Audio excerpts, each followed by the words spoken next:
Espresso, en fait, on a l'impression que c'est une nouvelle séquence, mais en fait, c'est un truc qu'on fait sur le site depuis bien longtemps. Depuis très très longtemps. Et le très, concept, très c'est assez simple à deviner, c'est on condense les meilleures actus en quelques minutes. C'est un article que vous retrouvez du lundi. Ouais, en effet, c'est tous les jours. Du mardi au samedi. Ouais. Du mardi au samedi, tous les jours à 7h du matin, sauf le samedi, il est à 8h du matin. Pourquoi il est à 8h le samedi? Parce qu'on se dit que les gens se réveillent peut-être un peu plus tard. Oui, et nous, ça nous permet d'avoir une meilleure... Attends, je me lève à 8h. C'est ça. Oui, il ne faut pas que ce soit trop tard pour nous. On s'est dit 8h, on leur laisse un peu le temps. Et il y a Lord Julius qui dit j'en prendrais bien un double serré. Et ben c'est parti. Apparemment, Oppo est de retour en France. Omar. Oui. Alors, attends, c'est une blague parce que quand même il y a quelques mois ils nous ont fait tout le pataquès. Moi j'ai l'impression que c'est comme tu sais Sardou, Johnny, Justin Bieber, Madonna et tous ces gens-là qui disent toujours j'arrête à tout jamais. Et 2 mois plus tard ils lancent une tournée, ils lancent un album et là c'est Oppo qui fait la même stratégie. Je suis pas sûr de l'analogie. Bah si. Oppo c'était numéro 4 mondial, maintenant ils sont plutôt numéro 5 mondial. Ouais. Et c'était sur la dernière tournée, oui.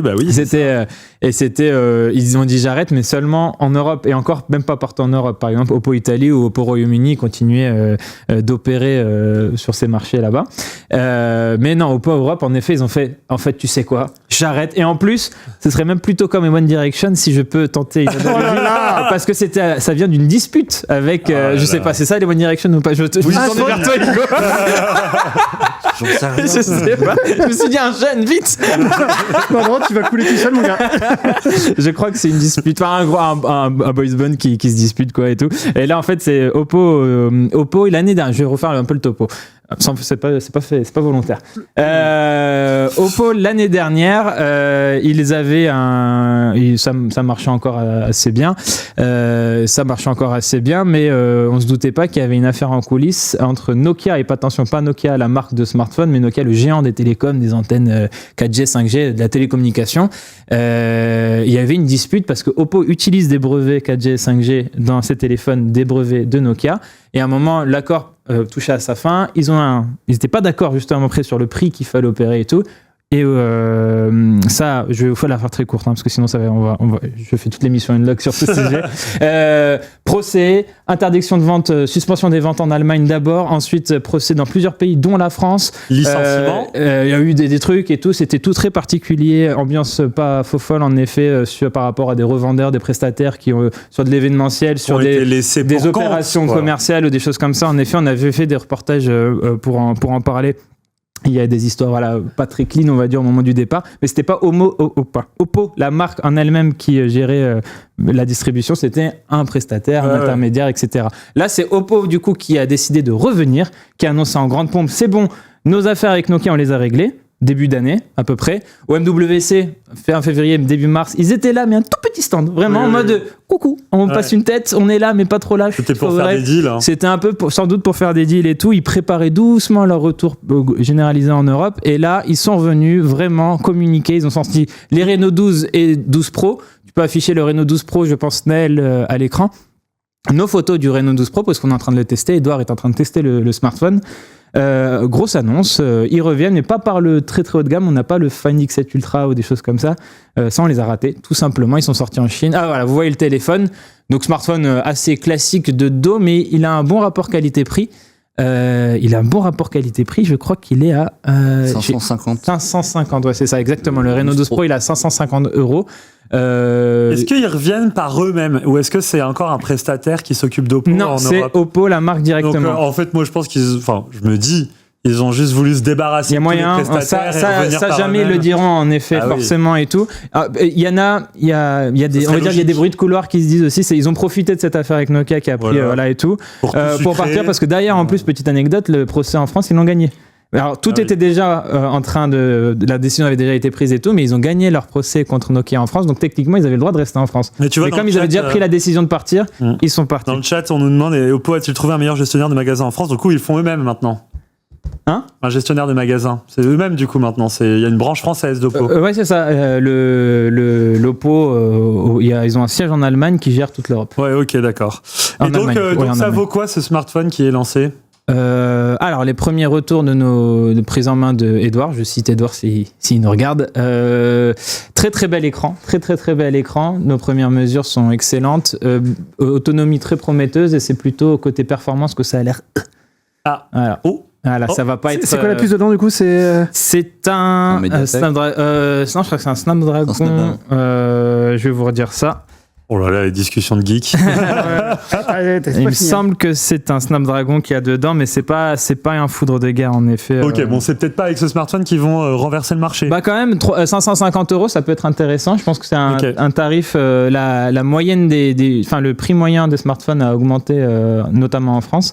550 €, je crois que ça reste entre guillemets accessible pour un bon nombre de personnes. Enfin, ça restera toujours trop cher, je pense, les smartphones, mais voilà. Je pense quand même qu'ils ont un coup à jouer sur le côté rapport qualité-prix, mais j'imagine que la strat de base, ils auraient bien aimé pousser le Find, mais c'est une question de timing. Il est sorti avant en Europe et tant pis pour nous. Ok. Mediatek, pardon, c'était bien Mediatek. Dimensity 7300. Oh là là. Énergie. Est-ce qu'on se lançait... Je recommence ma phrase. Je reboot, bip, bip, comme Oppo, et on repart avec des nouveaux éléments. Est-ce qu'on relancerait pas un petit jingle de Texpresso pour lancer la prochaine news qui parle de Copilot? Allez, c'est parti.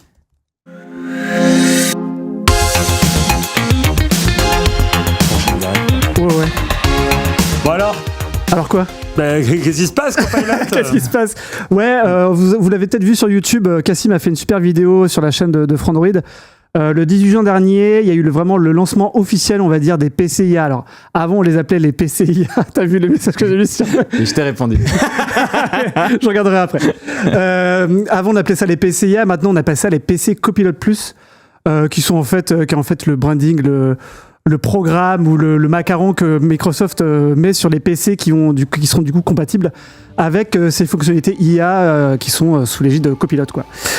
Et du coup, là, le 18 juin dernier, donc il y a eu une nouvelle version de Windows 11, donc pas Windows 12 mais Windows 11 24H2, qui en fait intégrait toutes les fonctionnalités de Copilot. Donc alors pas toutes parce qu'il y en a une qui manque, une fameuse.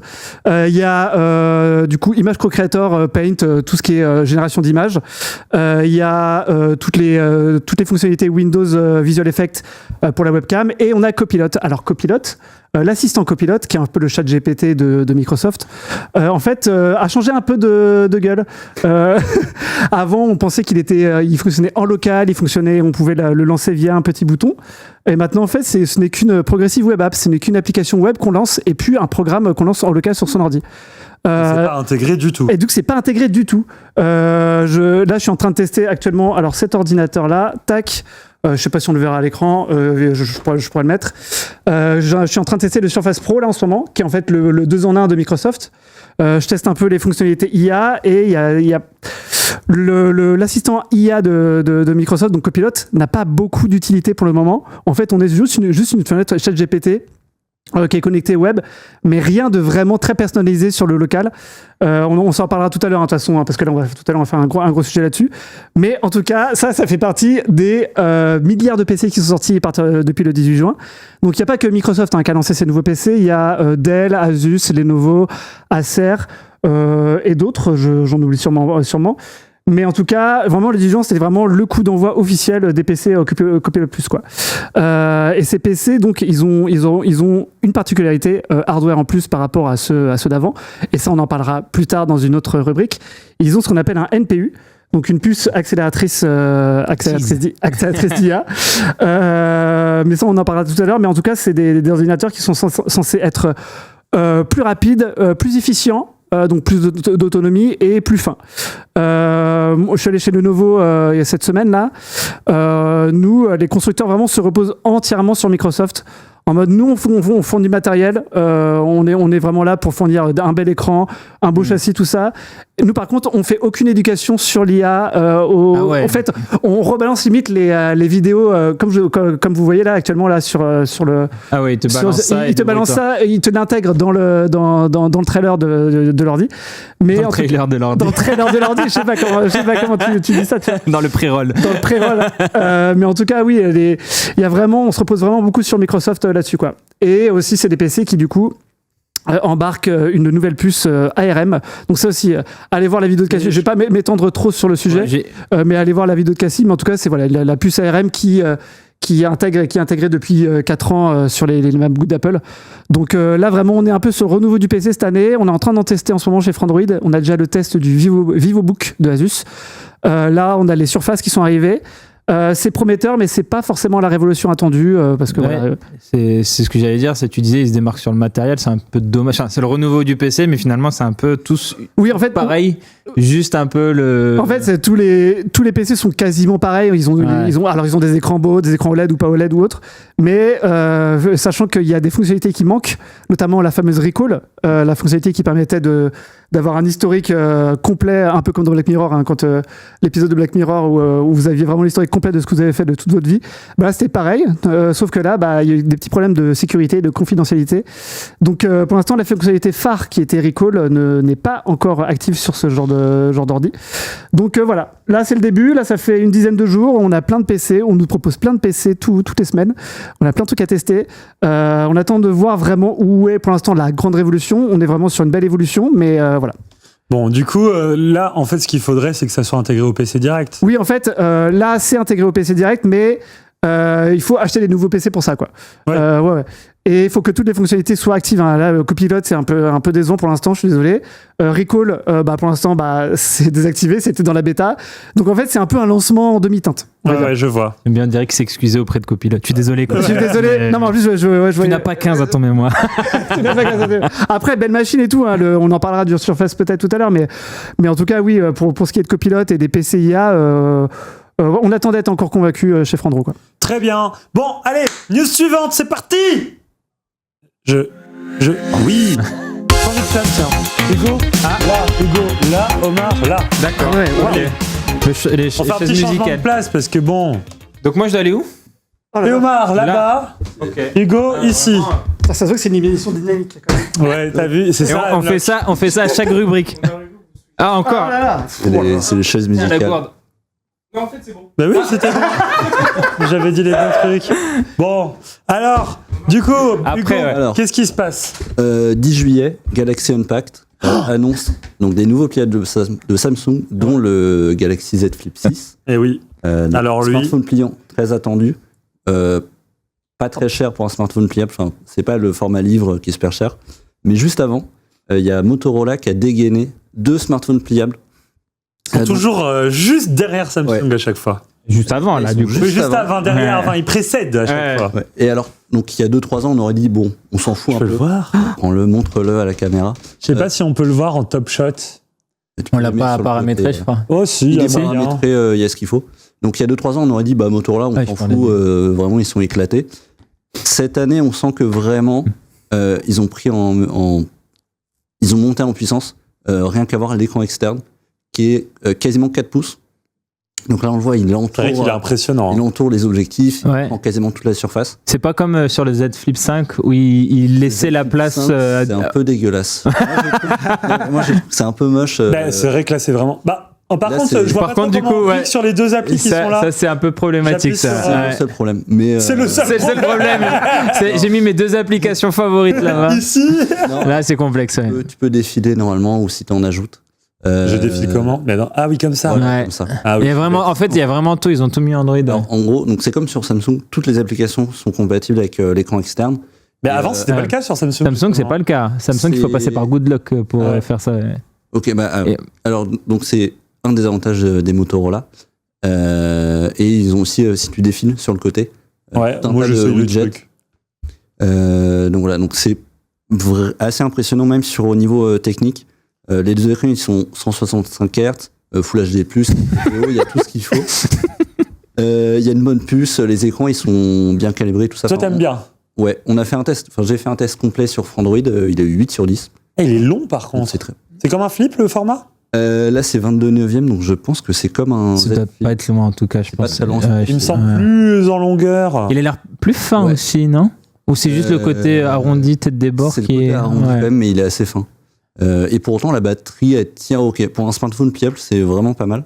Donc, ils ont dégainé avec celui-là et avec le Razr 50 tout court, qui est à 900 € seulement en prix de lancement. 900 €. La seule différence, c'est au niveau donc technique, il est un peu moins poussé.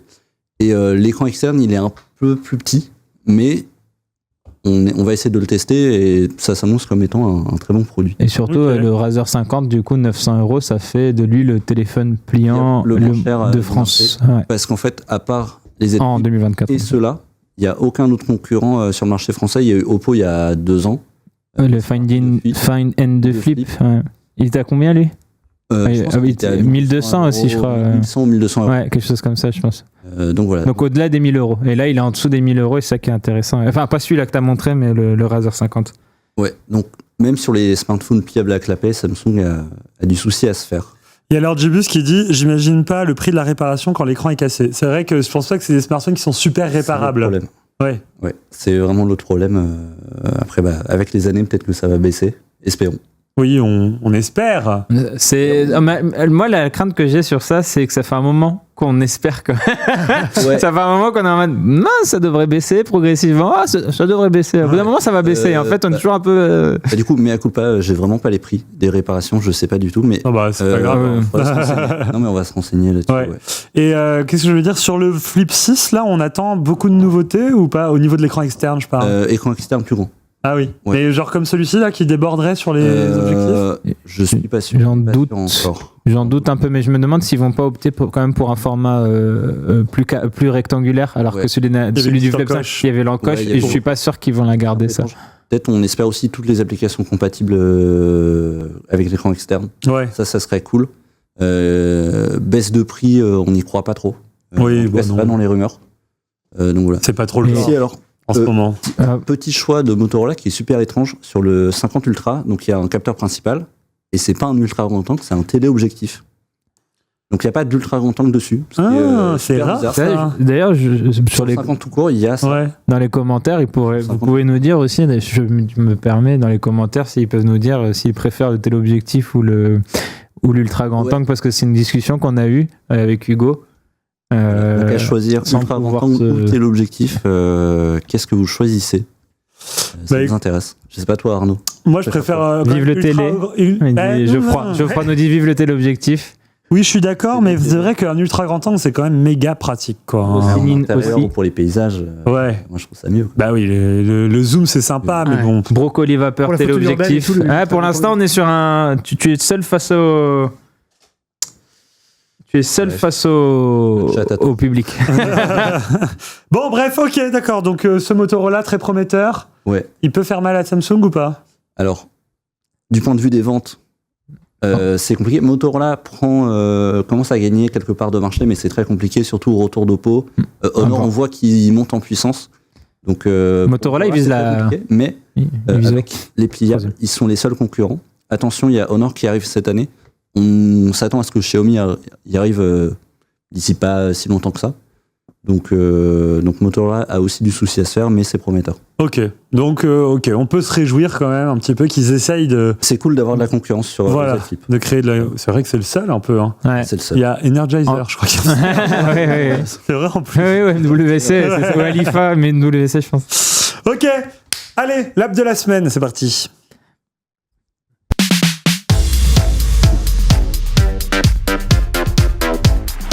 Élément 3D. Élément 3D. Du coup, là, tout ce que j'ai à faire, c'est lancer et on va pouvoir comment elle s'appelle puisque apparemment Power.